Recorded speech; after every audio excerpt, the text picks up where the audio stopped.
Kapatid na Julius, ang tungkulin ng lalaking iinakasal ay itinuro ng dakilang apostol na si Pablo sa kanyang sulat sa mga taga-Efeso. Sinabi niya, dapat mahalin ng mga lalaki kani-kanilang asawa tulad ng sarili nilang katawan.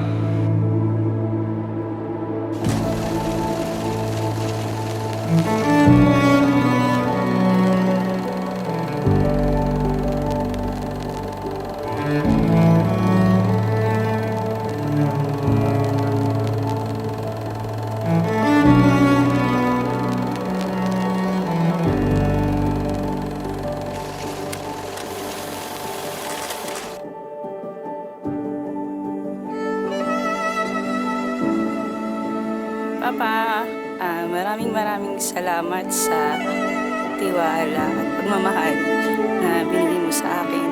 Ngayon ay tutungo na tayo sa panibagong yugto ng ating buhay.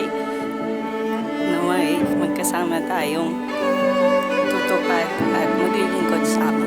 Mahal na mahal kita.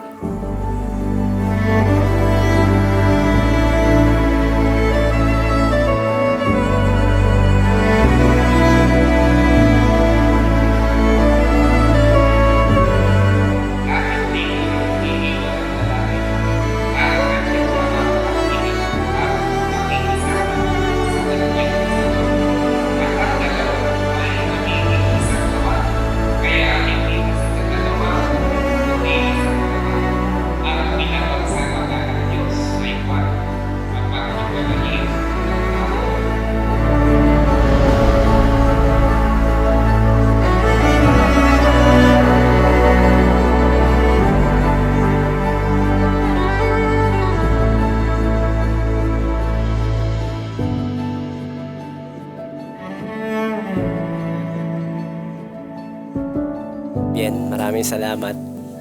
Palagi mo akong pinagpapasensyahan.